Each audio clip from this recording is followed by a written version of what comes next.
Okay, we are talking, and it is Tuesday. And we almost just to like address, I just want to address the people, if that's cool with you. Please do.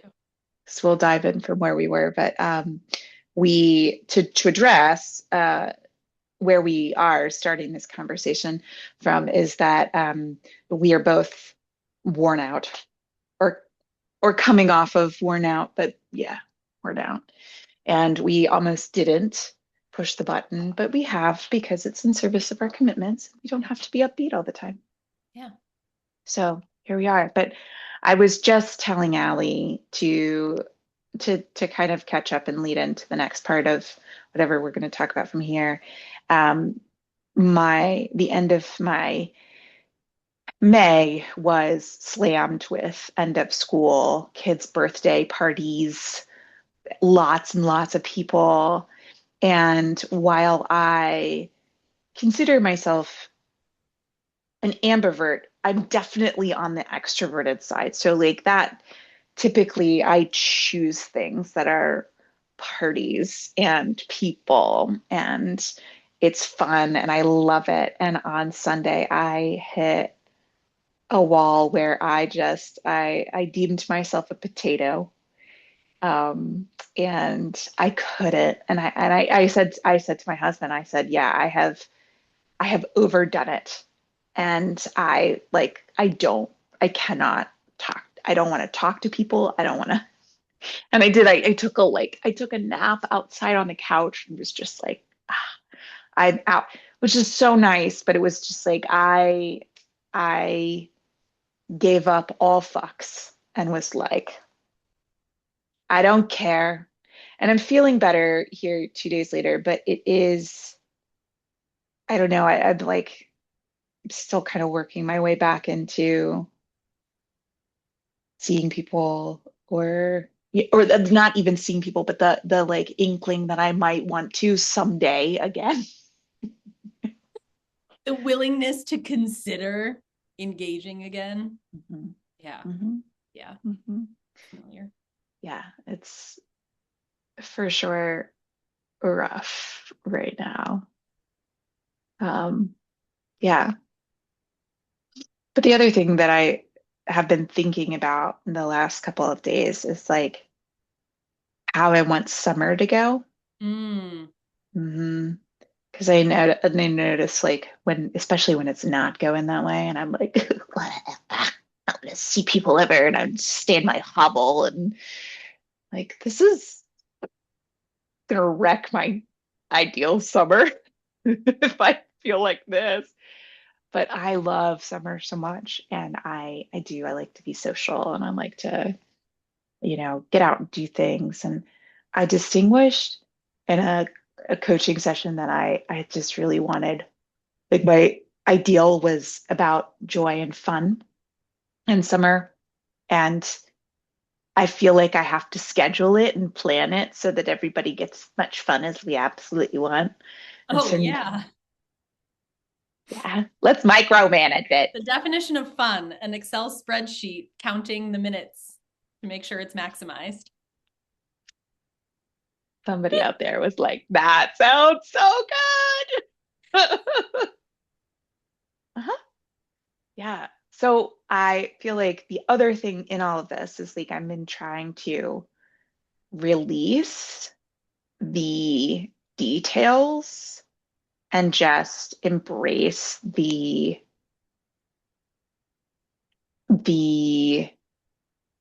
feeling, the presence, the smallness of fun.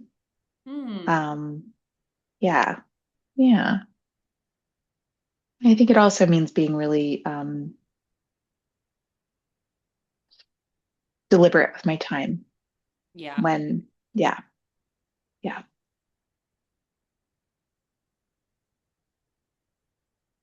Yeah. yeah. I'm just thinking about actually, I have so many thoughts and I'm so distracted by my light, which normally isn't on. So give me one sec. Yeah. Oh, that's bright. so much Yeah, better. so bright in my eyes once I put us in gallery mode. Mm, But yeah, I think that that's like such a, I feel like we talk about both ands like every time we're on this call, and mm, a lot of the work is finding the all in everything without it becoming, all or nothing. But like I don't want to get to the end of summer and look back and be like, oh no, where did summer go? I didn't have the experience that I wanted. And mhm, how often for people that does become the flip side of like, well, I better plan ahead to make sure I'm going to have the time that I wanted. And then so often that person gets to the end of summer and is like, oh, I was so stuck in maximizing and organizing and making sure I had the experience that I wanted that I didn't have the experience that I wanted. And mhm. how much it really ends up being about like, yeah, absolutely, make some plans. You probably want to like have a vision and make some plans. And how can you also how can I also be in the moment, discern what the moment wants and needs, and really like be enjoying the experience that I've created rather than being outside of it trying to manage it. Yeah. Yeah. And, even looking at the vision and making some plans, it's like, well, what I feel like I've had the breakthrough in is like, what's the intention? What's the intention of this? Mm-hmm. Is it most important that we do X, Y, and Z, or that we feel or we experience a certain thing, right? And there are times I think that it's easier to say no. The crucial thing is that we go to Disneyland this summer because it will be magical, damn it. And it's like, well, I do hope that we go to Disneyland. That is the plan. And how do if the intention is magical, if the intention is fun, joy, while some people say that it's the most joyful place on earth, magical place on earth, it may not be for us that day or this summer, right? And being open to that possibility that we can create the experience that we want without the attachment to what it has to look like. Yeah. Yeah. Yeah. Or even maybe you're at Disneyland and the way you expected it to be joyful and magical isn't showing up in the way that you thought it would. So, how do you focus on what is joy to me in this moment? What is magic to me in this moment? And how do I generate that despite the fact that the circumstances of Disneyland aren't providing it the way that I thought it would? Yeah. Yeah.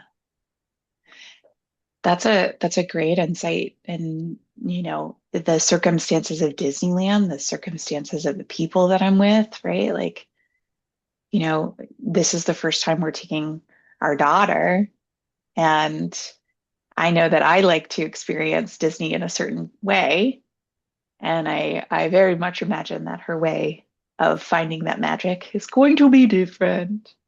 So how do I co-create with her and allow her magic? And again, it's like, oh my gosh, like if she's cranky because we got up at the crack of dawn to be at the, rope drop, then, how can I be with her? And maybe we're not going to do that, but it is looking at like, okay, even if I've created all the ideal circumstances, I don't know how it's going to go. Mm-hmm. I just don't. So if the intention's magical, who do I need to be in the moment? Yeah. That's so funny that you brought that up since I too have a Disney experience coming up. You do. Mine is in nine, no, what's math? 11 days. So Nice. it is like I am staring down the barrel of it. It's just going to be me and my nephew, which I'm like so excited for. I love my nephew. I'm so stoked for this. He has wanted to go to Disney for so long. And also, I'm like, I've never spent more than 2 hours with this kid one on one. And now I'm going to spend 7 days with him one on one. And yeah, there are a lot of questions. I am a demand for rope drop. So I had the conversation where I was like, this is your trip with one exception. Like, we are staying in the bubble. I got the bubble so that we can do early entry. We are doing early entry. And I also have some health stuff going on. That means that I am not always at my 100% every day. So I have been having that kind of internal conversation with myself a lot around like letting go of how I do the parks and being with how he wants to do the parks because this is his trip. And also, Mhm. letting go of how I would do the parks if I were feeling 100%. And if I'm not, like, what does that mean? And I think it's exactly what you said. Like, who do I have to be? How do I have to show up? What choices do I have to make in order to honor the intention, honor and create the intention Mhm. outside of whatever circumstances we wake up with each day? Mhm. Mhm. Yeah. Yeah. It is, it's such an ideal um way. I feel like for me, I think of this as like idyllic, right? To like how can I be so present and be with it and honor the tired and honor the I don't feel like it and right all of the both and that you were talking about. Honor the full human experience that I'm Mm-hmm. having. Um, Notice my needs in all of this. Notice their needs. It just brings back to I think what I was saying before we started recording that on the last day of school this year, all the parents were super like, yeah, summer for the kids, right? Because that's what my experience used to be in school was like, no, these kids did not feel that way. They were sad that that they were going to miss their teachers this summer and that they were sad. They have this experience of like understanding what it means to grow up and to move beyond where they are and that next year is going to be different and that they won't see their all of their friends all summer every day and they were sad. And it was for all of us, it was like this collective, like, we did not expect this.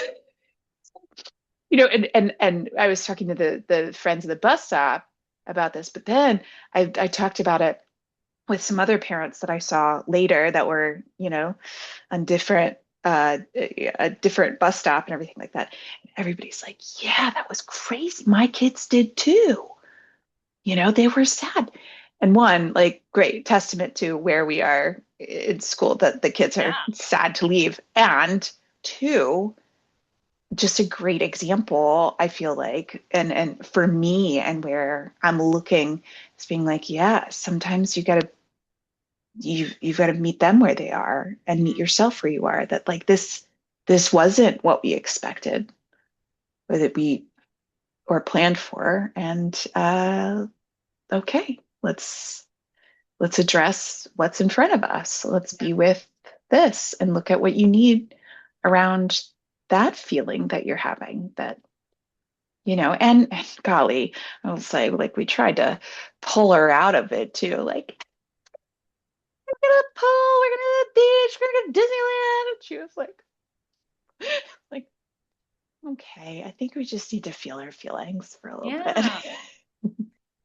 Yeah. Well, and I mean, like, let's tie this to coaching. I think that this is something that I've seen as a coach trainer, and I'm sure that you have too, this tendency by young coaches to tend towards wanting to fix the experience for clients, or like suggest, we talk so much about shifting our mindset, that the tendency of young coaches is to like suggest other ways of thinking about things immediately, like, oh, but like, let's look at how this could be a good thing, or let's look at how you could empower a different mindset. Mhm. And like, sure, absolutely. Sometimes, especially if you really know a client, if you've really worked with them and they can recognize, like, oh, I'm in a survival mechanism pattern. This survival mechanism pattern doesn't serve me. It's not helpful. It's not getting me where I want to go. And so I want to empower a different mindset. Cool. Absolutely. In those circumstances, have that conversation. But so often, the thing that is showing up is the conversation to have. Like, what Mhm. information is your client getting from the fact that they are having this emotional response that you didn't expect, maybe that they didn't expect, or maybe that they recognize? Maybe they're like, yeah, this happens all the time. Cool. Like, what wisdom can you glean from that? Mhm. What do they know about how this is serving them and or holding them back in life? Mhm. And what do they see to take on, rather than just being like, no, no, not sad, we're empowered, we're happy, we're excited. Yeah. Yeah. It's so true because, it's we shy away from being in our feelings and we want to talk about them, but not through Mm, them. Um, this morning, I had a call practicing my MCC, and I had a call with another coach where we're practicing coaching each other. And she brought this amazing request, and we worked through it, and it didn't tie up in the nice bow. And I let her feel what she was feeling, which was, not flowers and roses. And it was so interesting. Like we talked about it afterwards, and she had a lot of positive things to say about that. But it was also like this moment of she's like, how did that feel for you as coaching me, that it did not, that I was not feeling happy and sunshine through it. And I was like, well, it's from loving happiness and sunshine for people like that. It's always tough when you can't make somebody feel that. I said, and I feel like lately, especially, I've had this nice breakthrough in really trusting my client to have their human experience and mm, do just that, right? Allow, like, hey, there's information in this. I want, for me, I'm like, you guide this, right? Like if you're saying, I don't want to look there, I want to look elsewhere, great, let's look elsewhere. But if you're staying in it and with the questions that I'm asking you, and it's like, okay, what's in here? What is running this? How will knowing that support you to get, to move forward or get where you said you wanted to be in this call? yeah. Um, yeah, and it is tough, but it's also that conversation that we don't typically have because we want to shortcut it out of there. We want people to feel good and we want to feel good. Yeah. But yeah, I mean, like, as you were talking about that, it made me realize how much um not giving space to that can communicate that, like, hey, actually, like, sunshine and roses and joy and empowerment, that's actually the only correct way to be. Mm-hmm. And so then outside of the coaching container, there's this experience of like we are going to experience sadness and anger and rage and envy, and I have a whole list of emotions because my therapist and I are really working on like exactly what you were talking about, which is not talking about or around the emotions, but instead just like being with them, naming them. We are going to experience all of these things. Mhm. And it is the job of the coach to relate to the whole of the person. And no matter what the circumstances are, including emotions, to relate to them as whole, perfect, complete, resourceful, and able to generate and create the future that they want. So, yeah, you're going to have feelings outside of this coaching call, just like you're having feelings inside of this coaching call. And how do you acknowledge those feelings, learn from them, understand what you need, and continue to move forward instead of paving over and being like, no, no, no, that's not the way to be. The way to be is to be positive and empowered. Yeah. Yeah. I feel like I've just gotten a lot through this conversation of just reinforcing the be with and the um, going back to the intention of okay, what's the goal, and then this is all part of the journey of that the ups and downs and being with like yeah, I'm disappointed or whatever, right? I'm feeling disappointed. I'm feeling so overwhelmed. I'm feeling so over people right now. Being like the okay, if the intention of the summer is joy and fun and magical, you know what is going to be my joy, fun choice right now is taking a freaking nap. Mm-hmm. It's like, okay, doesn't have to look like what I thought it was going to look like, but just being present to, well, geez, I feel like crap right now. And so, in service of joy and fun, I take a nap. Yeah, what choice serves the greater commitment? Yeah, yeah. Great lesson today. Nice. Ready to sign off? Yeah, I might go take a nap now that we've had this talk. I might do that again too. Bye, everyone. See ya. Bye.